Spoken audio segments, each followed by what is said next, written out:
देशातील 5 राज्यांच्या निवडणुकीत अनेक धक्कादायक निकाल लागले. अनेक दिग्गजांच्या गडाला सुरुंग लागल्याचं पाहायला मिळाले. त्यातच दुसरीकडे देशभरात गाजलेल्या आरजी कर अत्याचार प्रकरणातील पीडितेच्या आई रत्ना देवनाथ यांनी निवडणूक लढवली आणि जिंकली देखील. त्या पश्चिम बंगाल विधानसभा निवडणुकीत भाजपकडून निवडणुकीच्या रिंगणात होत्या. पाणीहाटी विधानसभा मतदारसंघात सुरुवातीपासूनच रत्ना देवनाथ यांनी आघाडी घेतली होती. त्यांनी टीएमसीचे उमेदवार तीर्थकर घोष यांचा 28,836 मतांनी पराभव केलाय. निवडणूक आयोगाच्या माहितीनुसार रत्ना देवनाथ यांना 87,977 मतं मिळाली, तर घोष यांना 59,141 मतं मिळाली आणि भारतीय कम्युनिस्ट पक्षाचे उमेदवार कलातन दासगुप्ता यांना 24,032 मतं मिळून तिसऱ्या क्रमांकावर राहिले. तृणमूल काँग्रेसचा बालेकिल्ला असलेल्या पाणीहाटी विधानसभा मतदारसंघात 2021 मध्ये पिछाडीवर असलेले उमेदवार तीर्थकर घोष यांचे वडील निर्मल घोष यांनी 25,000हून अधिक मतांनी बाजी मारली होती. मावळत्या विधानसभेत पक्षाचे मुख्य प्रतोद असलेले निर्मल घोष हे राज्य विधानसभेत 5 वेळा आमदार राहिले आहेत. त्यानंतर 20 महिन्यांपूर्वी कोलकाता येथील आरजी कर मेडिकल कॉलेज आणि हॉस्पिटलमध्ये ड्युटीवर असलेल्या ट्रेनी महिला डॉक्टरवर अत्याचार करण्यात आला होता. त्यानंतर तिची हत्या करण्यात आली. शवविच्छेदन अहवालात आरोपीनं आधी पीडितेवर अत्याचार केला आणि नंतर तिची गळा दाबून हत्या केल्याचं समोर आलं.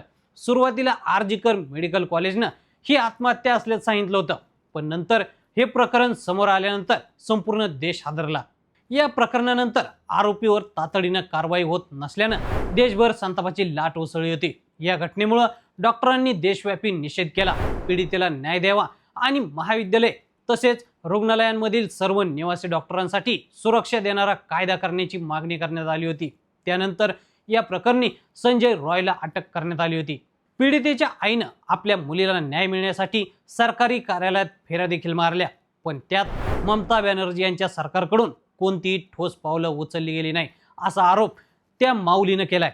त्यानंतर आपल्या लेकीला जोवर न्याय मिळत नाही तोवर आपण केसही विंचरणार नाही अशी शपथ त्यांनी घेतली होती. पुढे त्यांनी आपल्या मुलीला आणि अशा इतर पीडितांना न्याय मिळवून देण्यासाठी स्वतःच त्या सिस्टीमचा भाग होण्याचा निर्णय घेतला. त्यात त्यांना भाजपकडून पाणीहाटी विधानसभा मतदारसंघातून तिकीट देण्यात आलं.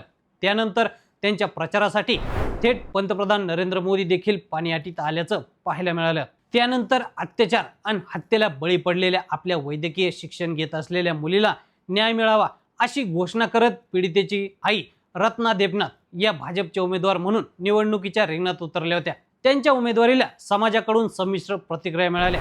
काहींनी आरजी कर आंदोलनाचा अर्थव्यवस्थेतील अन्यायाविरोधाचा एक निपक्षपाती नैतिक लढा असा लावला, तर दुसरीकडे राजकीय क्षेत्रात काहींनी हा त्यांचा घटनात्मक हक्क असल्याचं सांगून देवनाथ यांच्या उमेदवारीला पाठिंबा दिला. आणि अखेर रत्ना देवनाथ यांनी आपल्या लेकीसाठी दिलेल्या लढाईची चर्चा पश्चिम बंगालसह संपूर्ण देशभरात रंगली आहे, एवढं मात्र नक्की. तर मंडळी, या संपूर्ण घडामोडीबद्दल तुम्हाला काय वाटतं आम्हाला कमेंट करून नक्की सांगा आणि असे नवनवीन माहितीपूर्ण व्हिडिओ पाहण्यासाठी लेट्स अप मराठी फॉलो करा. सोशल मीडियाच्या भाऊ गर्दीत विश्वासार्हतेने चकाकणारे नाव म्हणजे लेट्स अप मराठी. सगळ्यांना, सगळ्या नागरिकांना ती स्पीच, ती लेट्स अप वरील मुलाखती म्हणजे विचारांचा खजिना.